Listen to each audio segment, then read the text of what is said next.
Let's take a breath here and really dig into this, because while everyone's out here tossing around hot takes and throwing teams into playoff brackets like it's fantasy football, I want to slow things down, focus up, and talk about what actually matters when we're 13 days out from Bears rookies reporting to training camp.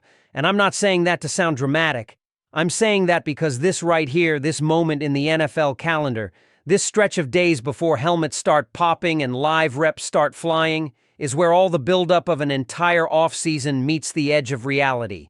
And as someone who's been watching this Bears team with a critical eye, not just a hopeful one, I'm telling you right now, there's more at stake this year than we've had in over a decade, and if you think I'm exaggerating, let me explain why this training camp is the fork in the road moment for this entire Bears franchise. Because yes, we've had number one picks before, yes, we've seen exciting new coaching hires and fresh coordinators come through the building, but this time, it's not about hope, it's about execution, and whether or not Chicago has finally built the infrastructure to support a sustained winning culture. And when I say infrastructure, I'm not talking about vibes or slogans, I'm talking about the actual pieces that translate into wins. Trench play, scheme design, quarterback development, coverage discipline, situational football, leadership hierarchy.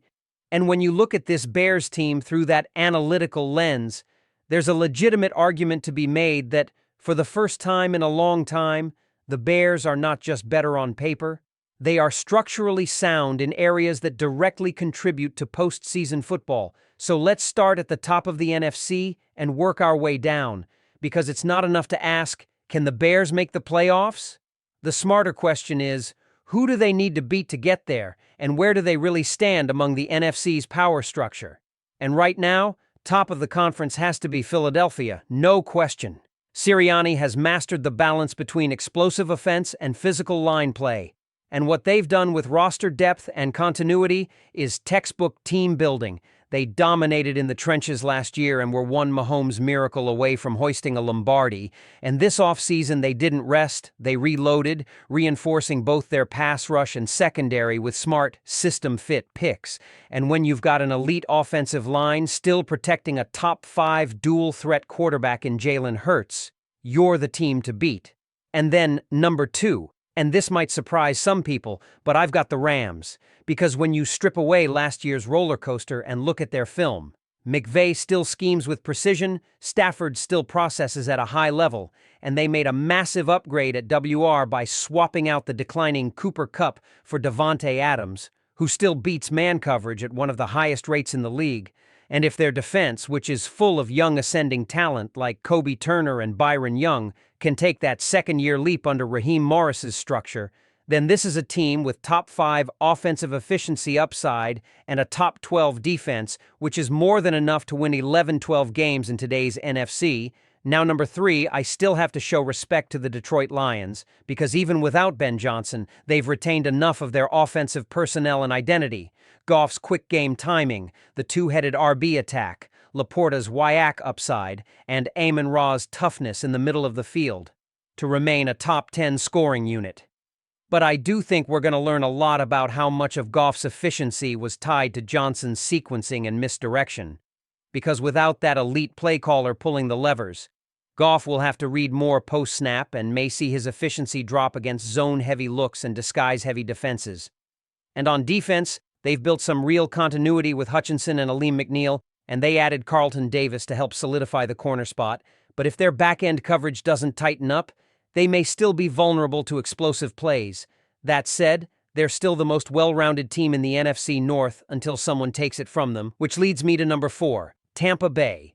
And this is where you've got to separate reputation from tape, because Baker Mayfield isn't elite, but he's a high-variance quarterback who showed surprising poise in late-down situations last season, and more importantly, they've quietly built a dominant interior defensive front with Vita Vea and Kaleja Kancey. And that right there is a nightmare matchup for teams that rely on interior zone runs or RPO rhythm, which makes them extremely dangerous in the postseason. And if Mike Evans continues to defy time and Rachaad White improves as a receiving back, I think Tampa Bay is one of those built-for-January type squads, even if they don't dominate in the regular season. Now, number 5, I've got Washington, and this is where coaching matters again. Because Cliff Kingsbury as OC for Jaden Daniels is the perfect match in terms of spacing concepts, tempo control, and letting the kid use his legs without overexposing him to hits. And when you add a route runner like Deebo Samuel into that mix and bring back most of their top 10 DVOA defense, that's a legit playoff team. But now we get to the pivot point of the whole conversation. Number 6 in the NFC. And I've got the Chicago Bears. And let me explain why. Because this isn't a homer pick, this is a projection based on actual improvement metrics. First, let's start with the quarterback.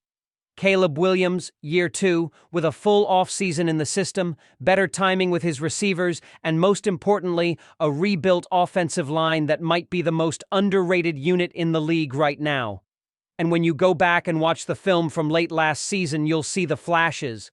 The off-platform throws, the field manipulation, the anticipation, and that signature pocket movement that buys those extra beats against edge pressure. And now you surround him with 3 legit route winners in DJ Moore, Rome Odunze, and Keenan Allen, with Cole Kmet as a safety valve and a backfield rotation that gives you vertical run threats and check-down reliability. That's a system ready to ascend, and that's just the offense. Defensively, this is where the real transformation has happened. Adding Montez Sweat gave us a legitimate edge threat. Tremaine Edmonds is finally being deployed with proper gap integrity, and not just as a floater. Jalen Johnson is a top 5 press corner when healthy, and Kyler Gordon took a massive leap in coverage IQ last year, and don't sleep on the safety duo either. They're going to allow Allen Williams to rotate coverage post-snap and bait quarterbacks into bad throws. But beyond the roster, it's the coaching infrastructure that finally looks coherent, because Ben Johnson knows how to sequence drives. He understands leverage, how to isolate matchups, and how to call plays in rhythm, and that's something this team hasn't had in years. And with Shane Waldron managing the offense and Eric Washington dialing up creative front 7 pressure packages, the Bears finally look like a team that knows how to scheme instead of just showing up and hoping to out-tough someone. And with all that, I have them as a legit 9-10 win team, with upside to steal a playoff game depending on matchup. Number 7, I've got Minnesota, because even though they're starting over at QB with J.J. McCarthy, Kevin O'Connell is arguably the best QB developer in the league right now, and his system simplifies reads, protects young passers with motion and play action, and keeps the chains moving, and their defense is fundamentally sound, not flashy, but top 10 in EPA per play allowed last year, and that gives them a playoff floor. So now let's talk about the first teams out. Number 8 is Green Bay, and while Jordan Love took a clear step forward last season in his pocket presence and deep ball accuracy, the lack of consistency against disguised coverages and his tendency to throw high under pressure still worries me. And their defense has been middling at best in high-leverage situations, and unless their new coordinator fixes red zone efficiency, I